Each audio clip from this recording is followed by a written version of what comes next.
Hello everyone. स्वागत है आप लोगों का अनअकैडमी के इस यूट्यूब चैनल पर, जहां पर हम आपके लिए लाते हैं टॉपर्स। हम आपके लिए लाते हैं ऑफिसर्स जिन्होंने इंडिया के बहुत बड़े बड़े एग्जामिनेशंस को क्रैक किया है, जैसे गेट एग्जामिनेशन और इंजीनियरिंग सर्विसेज एग्जामिनेशन।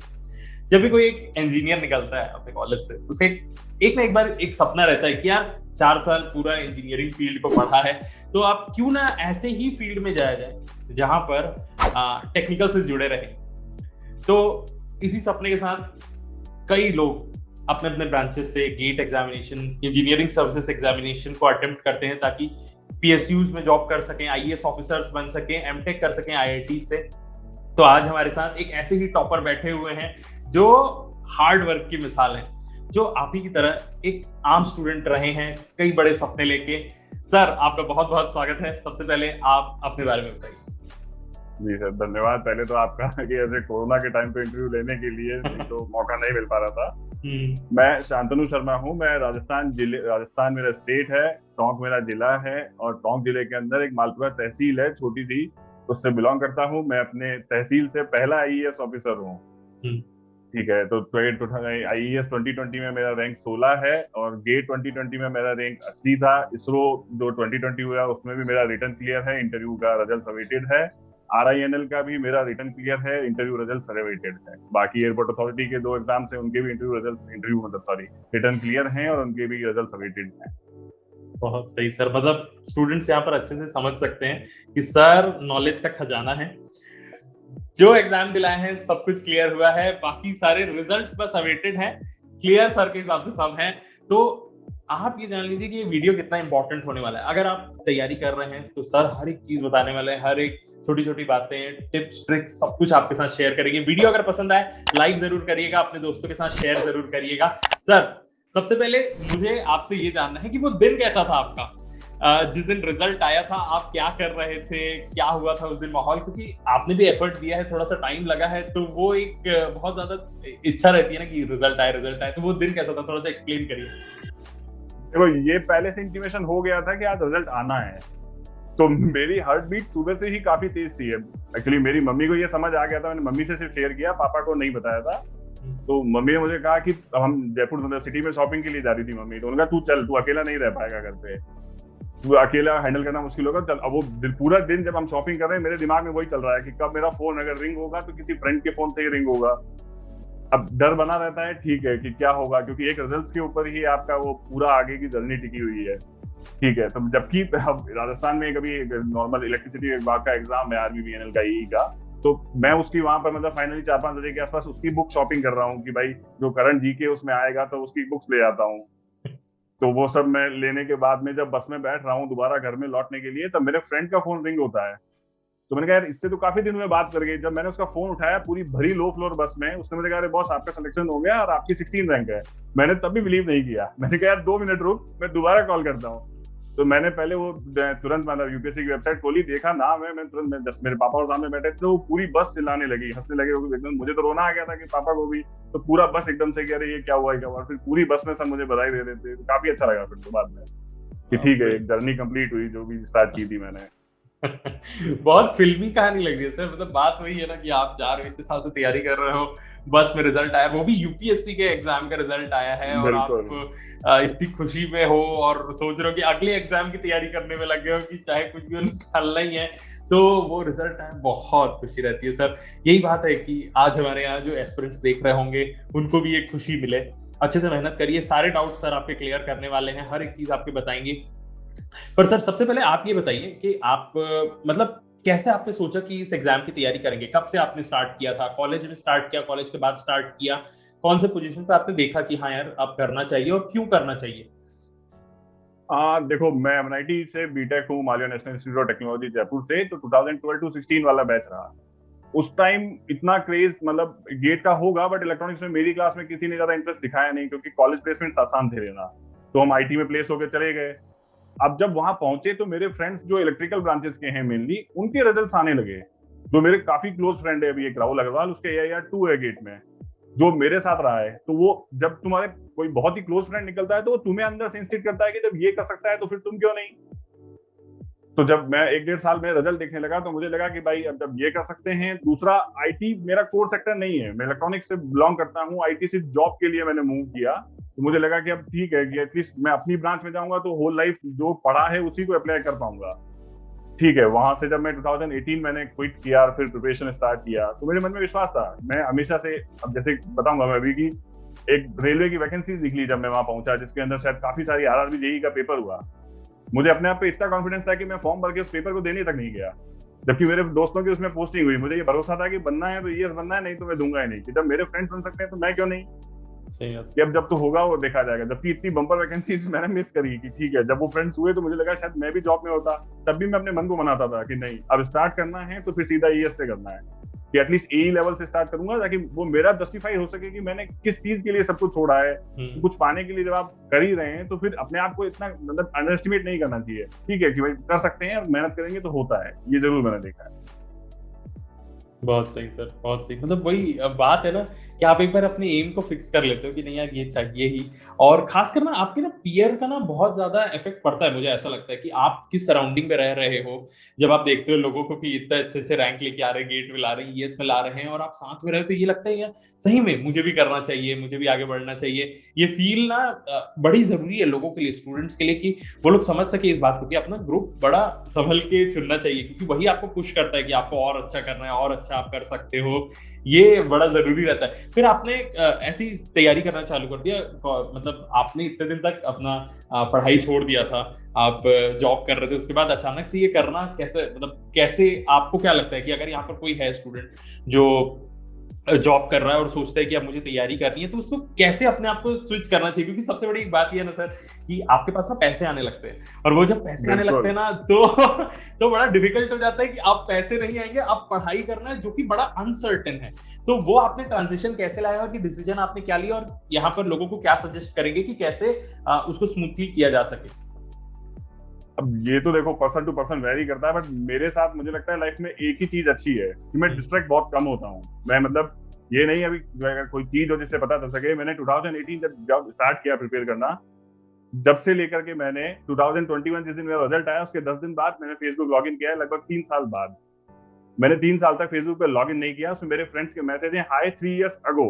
अब मैं अब लिख रहा हूँ उन्हें 3 इयर्स, क्योंकि मुझे पूरा पता था किसी की तरफ मुड़ के नहीं देखना है, क्योंकि सब अपने अपनी लाइफ के अंदर आगे बढ़ रहे हैं। यदि मैंने एक बार भी मुड़ करके ये देखा कि काश मैं वहां सही था, तो फिर डिस्ट्रैक्ट हो जाऊंगा। क्योंकि आप एक जर्नी पे निकल चुके हैं, जब तक जर्नी कंप्लीट ना करें मुड़ के नहीं देखना है किसी भी कीमत पे। तो मैं अपने आप को उतनी फ्रीडम अलाउ करता ही नहीं था, पूरा खुश रहता था। मुझे पता था कि मैं जिस दिन निकलूंगा तो मैं आराम से फोड़ के निकलूंगा, और उनको भी लगेगा कि ये कुछ करके आया है तो ये भी ठीक है।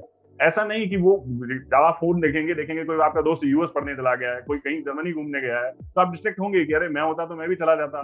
बेहतर है कि उन सब चीजों को दिमाग में आने ही ना दें। क्या हो गया, वो सब वापस में कनेक्ट हो ही जाएंगे। मेरे सारे फ्रेंड्स आपस में कनेक्ट हो ही गए। मैंने व्हाट्सअप, जब मेरा रिजल्ट आया उसके 4 दिन या 5 दिन बाद जाकर के व्हाट्सएप इंस्टॉल किया है। तो मैं पूरा डिसिप्लिन रहा कि नहीं, सिर्फ पढ़ना है, सोना है, खाना है और कुछ नहीं करना है। और ठीक है, और एक बार अगर आप अपने पूरे एम को डेडिकेट हो जाते हैं तो मुझे नहीं लगता कि फिर कोई रोकने का संभावना पॉसिबल होती है। हाँ सर, मतलब आपको तो पहली बात सैल्यूट है इस बात के लिए, क्योंकि आज के इस दुनिया में जहाँ पर लोगों के लिए सोशल मीडिया से कनेक्ट रहना एक जरूरत हो गया है, और आपने ये सोचा कि नहीं अब बिल्कुल नहीं करना, मतलब बिल्कुल नहीं करना, आप इतना स्ट्रिक्ट रहे हो इस चीज के लिए। क्या है ना सर, कई लोग ना मतलब ये बोलते हैं, ये समझते हैं कि नहीं सोशल मीडिया में तो पढ़ाई होती है, वहां पर ग्रुप्स बने हुए हैं, है ना, व्हाट्सएप पे डिस्कशन होते हैं, तो जरूरी है। आप इसके बारे में क्या कहना चाहेंगे? क्योंकि आपको कभी ऐसा नहीं लगा कि थोड़ा प्रॉब्लम हो रहा है, कुछ व्हाट्सएप करना पड़े, क्वेश्चन भेजना पड़े, डाउट पूछना पड़े, इसको कैसे करते थे आप? सर फ्रेंड्स रहते हैं ना आपस में, क्या दिक्कत है? मतलब देखिए, मैं इतना जानता हूँ कि जब व्हाट्सएप फेसबुक नहीं था तब भी लोग ईएस बने हैं, लोग आज भी ईएस बनेंगे। तो ये सिर्फ एक जबरदस्ती की एक नेसेसिटी बना दिया गया है। इसका कोई पहले नहीं था, तब भी तो लोग पढ़ते ही थे। और आप एक बार देखिए कि जो पुराने इंजीनियर्स हैं वो नए इंजीनियर से हमेशा ज्यादा अच्छे मिलेंगे, क्योंकि पहले रिसोर्सेज कम थे तो एक बुक को आप पूरा पढ़ते थे। आजकल बस इतना ही कंटेंट पढ़ा जाता है जितना कि एग्जाम्स में आने वाला है। हम हर चीज, दूसरा जब एक प्रॉब्लम का सोल्यूशन ढूंढने लगते हैं ना, जैसे आपको क्वेश्चन नहीं आया, तो बेहतर है कि पहले खुद फाइट करें। क्योंकि मैं इतना जानता हूं कि यदि आप उस क्वेश्चन के सॉल्यूशन से खुद निकल गए ना, तो वो पर्सनल इंप्रूवमेंट बहुत जबरदस्त होता है।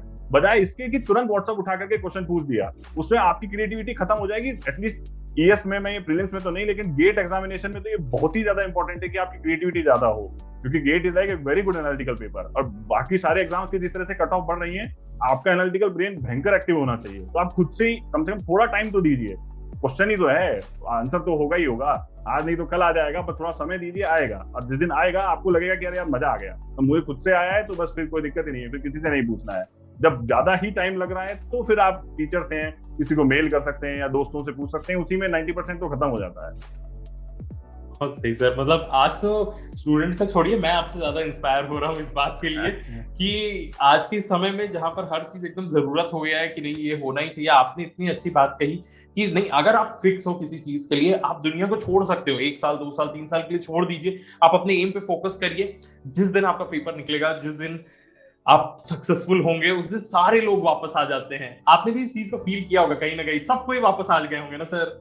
सर सब, मैं जब अपने दोस्तों को फोन करता हूँ, उन लोगों ने अपनी, मतलब सबने, जिनकी ऑलमोस्ट सारी शादीशुदा हो गए हैं, तो सबने उनने मेरे को कांटेक्ट करने की कोशिश की। तो अब मैं ये सोचा था कि किस मुंह से बात करूंगा। जब मैं उन्होंने बताया कि मैं ये सब अचीव कर चुका हूँ, तो वो कहते हैं कि हाँ, तो अब हमें समझ आता है कि तूने क्यों छोड़ा, और हमें पूरा विश्वास था कि अगर तू गया है, तू ऐसा ही है, और निकालने के बाद जरूर खुद से कॉन्टेक्ट करेगा। अब सब वापस सेम हो गया है, सारे फ्रेंड्स बल्कि मुझ पे ये, और कि भाई वो सब इतने खुश होते हैं कि यार हमें भरोसा था कि हमारे साथ का भी कोई निकलेगा, तो तूने बोले वो कर दिखाया, तो अब सब अच्छा है, सब वापस कनेक्ट हो गए हैं, सब नॉर्मल हो गया है।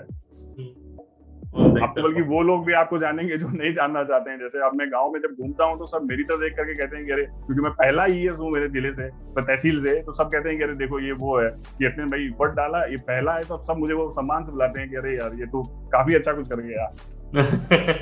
शर्मा जी के लड़के, शर्मा जी के लड़के। आपने एग्जाम्पल सेट किया है पूरे जगह पे। हाँ बिल्कुल, ये बहुत अच्छा लग रहा है सर आपसे बात करके। आप मुझे ना और भी कुछ अपने बारे में बताइए कि कैसे आपको किसी, कोई यहाँ पर एक एस्पिरेंट है, अगर वो सोच रहा है कि उसे तैयारी करनी है, तो वो किस तरीके से प्रोसीड करे, मतलब प्री के लिए किस तरीके से तैयारी करे, मेंस के लिए? एक एक करके बढ़ेंगे। आप पहले प्री के बारे में बताइए, टेक्निकल नॉन टेक सेपरेट करके दोनों के बारे में। देखिए यार, प्री में क्या है कि भाई 2 एग्जाम है, paper 1, paper 2। Paper 1 general studies का पेपर है, जिसमें 100 क्वेश्चन आएंगे 2-2 नंबर के, तो 200 नंबर, प्लस मेंस का जो टेक्निकल पेपर है उसके अंदर 150 क्वेश्चन होंगे 2 नंबर के, तो 300, और ये टोटल मिला के 500 नंबर का पेपर। अब एक बात बहुत इंपॉर्टेंट है, जो शायद मैंने रोमन सैनी सर का एक लेक्चर सुना था किसी जमाने में। रोमन सैनी सर ये बात बहुत सही कहते हैं, इंटरव्यू आपके हाथ में नहीं है, लेकिन जो चीज आपके हाथ में है ना, उसे नहीं छोड़ना है। तुम्हें नहीं पता इंटरव्यू में क्या होगा क्या नहीं होगा, डे पे है, लेकिन जब ये प्री के 500 नंबर जुड़ते हैं, ऐसा कौन सा एग्जाम है जिसमें प्री के मार्क्स जुड़ते हैं? तो यदि हम यही एफर्ट डाल देंगे ना, तो बाद में बहुत कम एफर्ट डालना होगा। ये बात मुझे पता थी। तो अब प्री में क्या है कि टोटल 10 सब्जेक्ट हैं आपके पास, 8 या 9 के आसपास, और मेंस के अंदर टेक्निकल पेपर है, उसके अंदर 15 सब्जेक्ट हैं। ईएस में ज्यादा, दूसरा एक, हर एक बार पेपर के एग्जामिनेशन से आपको ये सेट करना चाहिए कि जब 100 क्वेश्चन है ना और 120 मिनट दिए हैं, तो वो 100 क्वेश्चन डिजाइन ही ऐसे होते हैं कि वो 1 मिनट में सॉल्व होना चाहिए। नहीं हो रहा है तो आप कोई ट्रिक मिस कर रहे हैं। ऐसा ही उसका टेक्निकल पेपर है, जब 150 क्वेश्चन है तो 150 मिनट के लिए ही बने हैं, प्लस वो 30 मिनट आपको उम्र भरने के लिए दिए गए हैं। वो डिजाइन ही ऐसा है। यदि आप उसमें ज्यादा टाइम ले रहे हैं, इसका मतलब आप कोई ना कोई ऐसी बात है जो मिस कर रहे हैं। अब आप उसको अच्छे खासे तरीके से प्रैक्टिस कीजिए। टेक्निकल में तो ऐसा है कि आप बस बेसिक्स जो हैं सारे सब्जेक्ट के, ज्यादा एनालिटिकल, ज्यादा टफ क्वेश्चन ईएस में नहीं आता है, और नहीं आएगा तो आपको क्या, किसी को भी नहीं आएगा, इसलिए वो कंपटीशन तो सब में ही है, इसलिए उस पर ज्यादा लोड नहीं लेना है। लेकिन हाँ, जो सबको आता है वो आपको आना जरूरी है, क्योंकि कंपटीशन बहुत हार्ड है। तो बेसिक्स जो सबको आता है पहले वो पढ़िए, प्लस उसके अलावा थोड़ा सा एक्स्ट्रा अगर आपको लगता है कि टाइम बच गया है, तो थोड़ा थोड़ा आप कर सकते हैं। इन सब में सबसे मोस्ट इंपॉर्टेंट चीज है previous year question. Previous year questions की जो बुक है, एटलीस्ट टेक्निकल में, उसको कम से कम 2 बार रिवाइज करिए, उसके बाद आपका कोई आराम से पेपर निकलेगा टेक्निकल का। तो नॉन टेक ऐसा है कि नॉन टेक मेरे हिसाब से यूपीएससी का सिलेबस डिफाइंड नहीं है। तो आप जितना, अब जैसे कुछ सब्जेक्ट हैं जो कि नॉन टेक में भी, जैसे उसमें एप्टीट्यूड आता है, मैथ्स आता है, ये सर्टेन है, ठीक है। एनवायरमेंट है, आपको भी इंटरेस्ट आएगा पढ़ने के अंदर। करंट अफेयर्स मैं तो जैसे मैंने छोड़ दिया था, क्योंकि current affairs is like very big, और क्वेश्चन कितने आएंगे अनसर्टेन है। लेकिन एथिक्स है, कुछ ऐसी चीजें हैं जो उनके क्वेश्चंस में आपको लगेगा ठीक है, प्लस उसमें ऑप्शन प्रति टाइम आपको एनालिटिकल होना पड़ेगा कि ऑप्शन रिजेक्शन से स्टार्ट करिए, जो पेपर 1 है उसके अंदर, और ज्यादा कोशिश ना करिए उसके अंदर बहुत ज्यादा स्कोर करने का। क्योंकि जैसे मैं आपको मेरे प्रीलिम्स के मार्क्स बताता हूँ, तो मेरे पेपर 1 के अंदर 200 में से आई थिंक 74.6 के आसपास है, 75.6 के आसपास। तो जबकि मैंने पूरा जितना, क्योंकि पेपर अनसर्टेन आ गया था, मुझे पता था कि 70-80 बहुत है, जबकि मेरे टेक्निकल पेपर में नंबर है 300 में से 200। तो मेरे टोटल प्रीलिम्स के मार्क्स हुए 275। तो मुझे लगा मैं एक अच्छे स्टेज के ऊपर हूँ और अब आगे क्लियर करा जा सकता है। तो ठीक है, मतलब टेक्निकल आपके हाथ में है तो उसे तो जितना स्कोर करना है करिए, क्योंकि वही बचाएगा आपको। नॉन टेक का पेपर बचा नहीं सकता है, लेकिन उसमें इतना है कि अगर आप एनालिटिकल हैं और ऑप्शन रिजेक्शन भी आता है तो ठीक ठाक तरीके से, बस हाँ 70-80 नंबर लाइक ठीक है, वो जरूरी है और उतना ही आता है। अब ज्यादा आ जाए तो अच्छी बात है, नहीं आए तो ठीक है, आगे कवर हो जाएगा। बट हाँ, इतना स्टैंडर्ड रखना है कि 70-80 तो रहना ही रहना है। एथिक्स है, एनवायरमेंट है, काफी सारे सब्जेक्ट है जो स्कोरिंग है, कि इंजीनियरिंग ड्राइंग है, एनालिटिकल इंजीनियरिंग ड्राइंग में कुछ रटना नहीं होता है, तो ये सब करे, क्वालिटी है, सब आराम से करा जा सकता है। बस प्रैक्टिस रखिए, थोड़ा थोड़ा ध्यान रखिए, हो जाएगा। प्रैक्टिस करके ध्यान रखते रहिए। और प्रैक्टिस सर, मतलब अभी जैसे हम लोग के पास जितने भी रिसोर्सेस है सिर्फ उसी से पढ़ा जाए कि खुद से और भी रिसर्च करना चाहिए, बुक वगैरह खरीदना चाहिए, एथिक्स का ले लिए? कोई जरूरत नहीं है, कोई जरूरत नहीं है, कोई जरूरत नहीं है। जब जितना, मेरा मानना ये है कि कम चीज को ज्यादा बार रिवाइज करो बजाय ज्यादा चीज कम करके, क्योंकि revision is the key for success. मैं इतनी बात जानता हूँ। आप हर क्वेश्चन को, जब फर्स्ट टाइम आपने पूरी बुक सॉल्व कर ली टेक्निकल क्वेश्चंस की, जब आप सेकंड टाइम बुक सॉल्व करने जाएंगे ना, तो मतलब मुझे इतना तक पता था कि मैं क्वेश्चन देख करके डायरेक्ट बता सकता था कि इसके अंदर ये ट्रिक है। आपको जब इतना रिमेंबर होने लगा कि आपको लगाव हो जाएगा उस क्वेश्चन से कि अरे यार ये तो इसलिए डिजाइन हुआ था, अगर आप उन सब ब्यूटी को देख पा रहे हैं क्वेश्चन में, तो बस फिर ठीक है। फिर आपको लगने लगा कि अरे यार इंटरेस्ट आना लग रहा है कि अरे यार ऐसा पैसा पेपर सेट हो रहा है, इसका मतलब एनालिटिकल पेपर है, हो जाएगा। वो सब आप चीजें खूबसूरती ढूंढिएगा। अच्छा, जैसे प्री की तैयारी करनी है, आप मेरे को एक डिफरेंस बता सकते हैं कि अगर मुझे गेट और ईएससी दोनों की तैयारी करनी है साथ में, तो किन चीजों का ध्यान रखना पड़ेगा अगर मुझे टेक्निकल की तैयारी करनी है? देखिए, एक्चुअली बात ऐसी है कि मैं इन सब चीजों को अलग अलग मानता ही नहीं हूँ। ये बिल्कुल एक थिंकिंग है किसी एक बंदे की कि वो ये सोचता है कि अरे यार गेट में ऐसा है, ईएस में। देखिए, पेपर में डिफरेंस है, मैं मानता हूँ, बट आप तैयारी के टाइम पे कोई डिफरेंस मत छोड़िए। यदि आपका एम एक अच्छा जॉब पाना है, मेरा मानना यह है कि गेट का जो भी सिलेबस है वो ईएस का सबसेट है, अलग से तो कुछ है ही नहीं। जो भी ईएस के अंदर है वही गेट का सबसेट है। दूसरी बात, क्वेश्चन एक हमेशा एक सब्जेक्ट से आएगा। यदि नेटवर्क का क्वेश्चन है तो नेटवर्क का क्वेश्चन गेट में पूछा जाएगा, ईएस में पूछा जाएगा। यदि आपके कंसेप्ट अच्छे हैं तो फिर क्या गेट और क्या ईएस, इन सब बातों पे ध्यान देना ही नहीं। आप सब्जेक्ट को पढ़िए पूरे मन लगा करके। यदि आप सब्जेक्ट प्रिपेयर करेंगे तो फिर आपका, जैसे मैंने सिर्फ सब्जेक्ट पूरे अच्छे से तैयार किए हैं तो मेरे सारे रिटर्न निकले हैं। मैंने ऐसा नहीं किया किसी एक एग्जाम स्पेसिफिक प्रिपरेशन किया हो कि नहीं गेट के लिए लेके बैठ गए तो ईएस आपका छूट जाएगा, ईएस लेके बैठोगे तो गेट आपका छूट जाएगा। इससे क्या फर्क पड़ रहा है? जो सिलेबस ईएस का कवर होगा, जो बंदा ईएस पढ़ रहा है वो गेट तो आराम से दे सकता है। मैंने 2021 गेट तो सिर्फ ईएस का मुझे कुछ याद भी नहीं है तो दे करके 230 रैंक ले आया। तो मैं तो प्रूव कर ही रहा हूँ कि एक्स्ट्रा कुछ आपको करना ही नहीं है। अगर आपका पास कॉन्सेप्ट ठीक है तो आप आराम से दे सकते हैं। ये मैं तो दोनों में आइडियोलॉजी डिफरेंस लाता नहीं, बट हाँ गेट थोड़ा सा टफ है तो बस गेट का भी प्रीवियस ईयर सॉल्व करिए, आपको मजा आएगा एटलीस्ट करने के अंदर। तो सब्जेक्ट स्पेसिफिक रहिए बजाय एग्जाम स्पेसिफिक रहने की। ओके ओके ओके ओके, मतलब वही आप अपना नॉलेज बढ़ाते जाइए, जो भी सब्जेक्ट है उसको अच्छे से पढ़िए ताकि कोई भी एग्जामिनेशन है। तभी मेरे को ऐसा लगता है ना सर कि आपके आइडियोलॉजी की ही वजह से आपने इतने सारे एग्जाम्स निकाले हैं, और because it was not a exam specific, आप इसीलिए जब भी कोई भी एग्जाम दिलाते हैं आपका सारा पेपर निकल जाएगा क्योंकि आपके पास वो नॉलेज एक्वायर हो चुका था जिसके वजह से आप सारे एग्जाम को निकाल सके। पर सर ईएस के नाम से जैसे मैं आपको बताऊं ना, एक चीज का डर ये लगता है ना कि गेट क्या है, लोगों को लगता है ऑब्जेक्टिव है, ज्यादा वो नहीं लगेगा, पर यहाँ पर क्या लगता है ना सब्जेक्टिव भी आएगा, इंटरव्यू भी आएगा, डरने लग जाते हैं। आप इस मिथ को थोड़ा सा बर्स्ट करेंगे क्या, समझाएंगे आप अपने पर्सपेक्टिव से कि क्यों आपको लगता है कि ईएस ज्यादा इजी है?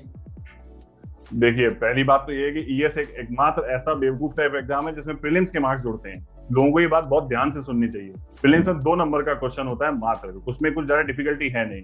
यदि आप प्रीलिम्स में ही अच्छा स्कोर कर गए, और ऐसे मेरे बहुत दोस्त हैं जो प्रीलिम्स में अच्छा स्कोर कर गए, मेंस में नहीं कर पाते तो भी इंटरव्यू तक पहुंच जाते हैं, ऐसे बहुत लोग हैं। तो इतना तो नहीं। दूसरा, देखिए ये मैं खुद का पर्सनल एक्सपीरियंस, मैंने पहली बार मेंस लिखा, पहली बार में क्लियर किया, ठीक है मेरे मार्क्स मेंस में भी अच्छे हैं। बट अब जैसे नेटवर्क का क्वेश्चन है तो जैसे सॉल्व करते हो यार वैसे ही तो सॉल्व करना है शीट के अंदर भी। उसमें क्या अलग से थोड़ी कुछ लिख करके आ जाओगे, कुछ भी अलग नहीं होता है। अगर आप प्रीलिम्स की तैयारी कर रहे हैं ना तो आपकी मेंस की ऑलमोस्ट 70% से 80% प्रिपरेशन खत्म है। मेरा प्रीलिम्स की तैयारी इतनी स्ट्रॉन्ग थी कि मुझे पता था कि अगर मेरा प्रीलिम्स निकल गया तो मेंस में अटकूंगा ही नहीं। और ये मेरे फ्रेंड्स मुझे बता चुके थे कि उसमें कुछ भी नहीं है, जो आपने पढ़ा है बस उसको लिखना है। हार्डली 20 से 30 डेरिवेशन अलग से पढ़नी है, उसके अलावा पूरा पेपर कॉन्सेप्ट से ही सॉल्व होगा। जितने न्यूमेरिकल आएंगे वो आप यहाँ पर ऑब्जेक्टिव तरीके से कर देते थे, वहां लिख करके करना है। और आजकल एटलीस्ट ये चीज यूपीएससी की अच्छी है कि आपको अलग से कॉपी नहीं देते हैं, तो उसी के नीचे भरवाते हैं। इसका मतलब वो स्पेस नहीं दे रहे हैं, तो उन्हें पता है कि बच्चा जैसे चाहेगा वैसे करेगा, मार्क्स मिलते हैं।